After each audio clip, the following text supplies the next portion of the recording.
Baiklah, Assalamualaikum warahmatullahi wabarakatuh. Selamat pagi semuanya, kembali lagi dengan saya. Nah, di sini saya akan membuat tutorial bagaimana cara membuat video rekaman layar dengan menggunakan aplikasi OBS. Nah, yang pertama kalian install dulu aplikasi OBS seperti video yang sebelumnya saya buat. Kemudian kalian buka aplikasi OBS-nya dan kalian start recording. Setelah itu, saya akan menjelaskan materi tentang keanekaragaman hayati yang sudah saya buat.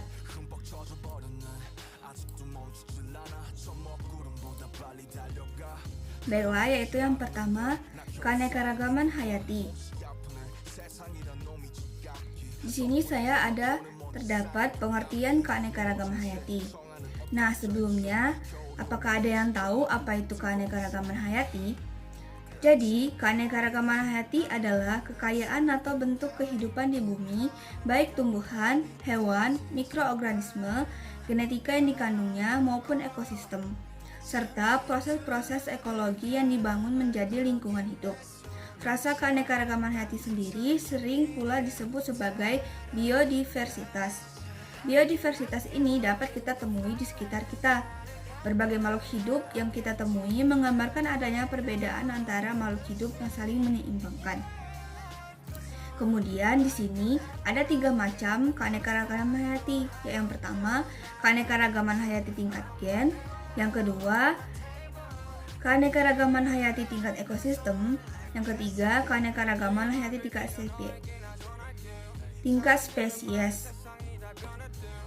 Baiklah, di sini saya akan membahas tentang yang pertama, yaitu keanekaragaman hayati tingkat gen.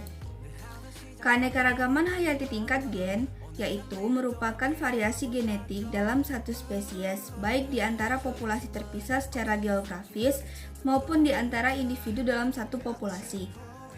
Individu dalam satu populasi memiliki perbedaan genetik antara satu dengan yang lainnya. Tingkat keragaman gen timbul karena setiap individu mempunyai bentuk-bentuk gen yang khas.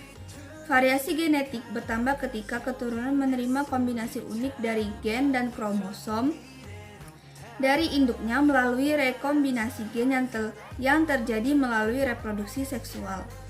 Proses inilah yang meningkatkan potensi variasi genetik dengan mengatur ulang alela secara acak sehingga timbul kombinasi yang berbeda-beda. Kemudian selanjutnya yaitu keanekaragaman hayati tingkat ekosistem. Semua makhluk hidup berinteraksi atau berhubungan erat dengan lingkungan tempat hidupnya. Lingkungan hidup meliputi komponen biotek dan komponen abiotek. Komponen biotek meliputi berbagai jenis makhluk hidup, mulai yang bersel satu hingga makhluk hidup bersel banyak yang dapat dilihat langsung. Sedangkan komponen abiotik meliputi iklim, cahaya, batuan, air, tanah, dan kelembapan. Kedua komponen tersebut sangat beragam dan bervariasi. Kemudian ada beberapa jenis-jenis ekosistem, yaitu yang pertama ekosistem lumut seperti yang telah saya buat gambarnya di sini. Kemudian ekosistem hutan berdaun jarum, kemudian ekosistem hutan berhujan tropis, kemudian ekosistem padang rumput, ekosistem padang pasir, dan ekosistem pantai. Kemudian ada keanekaragaman hayati tingkat spesies. Nah, di sini dalam keanekaragaman jenis dijumpai keseragaman individu, tapi antar jenis dijumpai keanekaragaman individu. Di lingkungan sekitar banyak dijumpai berbagai jenis hewan dan tumbuhan dengan berbagai ciri-ciri fisiknya seperti bentuk, ukuran tubuh, warna, dan kebiasaan hidup seperti gambar yang saya sediakan di sini.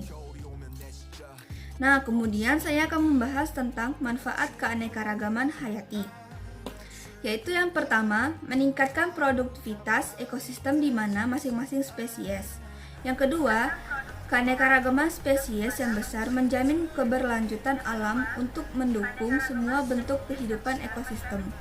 Berperan pula menurunkan resiko berbagai bencana alam seperti pohon bakau dalam mencegah abrasi, tsunami.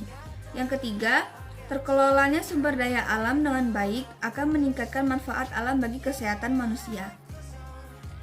Keanekaragaman sumber hayati di Indonesia sangat penting bagi masyarakat Indonesia dan dunia. Bahkan, keanekaragaman hayati ini berperan menyumbang terhadap sekitar 40% ekonomi dunia. Selain itu, semakin tinggi tingkat keragaman hayati suatu daerah, maka makin besar peluang untuk melakukan pembangunan. Yang terakhir, saya akan menjelaskan tentang upaya pelestarian keanekaragaman hayati. Keanekaragaman hayati perlu dilestarikan karena di dalamnya ada sejumlah spesies asli sebagai bahan mentah perakitan varietas-varietas unggul. Metode konservasi sumber daya alam yang tepat serta strategi pembangunan berkelanjutan mencoba memahami konsep ini sebagai pendekatan integral guna melestarikan keragaman sumber daya alam hayati. Pelestarian keanekaragaman hayati di Indonesia ada dua, yaitu secara in situ dan ex situ. Pelestarian secara ex situ adalah bentuk pelestarian yang dilakukan di luar habitat aslinya, tetapi dalam lingkungan yang dibuat mirip aslinya. Pelestarian ini bertujuan untuk melestarikan plasma nutfah yang langka. Contohnya adalah penangkaran harimau di kebun binatang dan pendirian kebun koleksi atau kebun raya. Ini saya buat contohnya berupa gambar. Sedangkan pelestarian secara in situ merupakan pelestarian yang dilakukan di habitat aslinya. Contoh tanaman nasional Bali Barat, dan tanaman nasional Baluran, seperti gambar yang saya sediakan. Nah, sekian presentasi dari saya, semoga bermanfaat dan sampai jumpa lagi di video saya selanjutnya. Assalamualaikum warahmatullahi wabarakatuh. Dadah.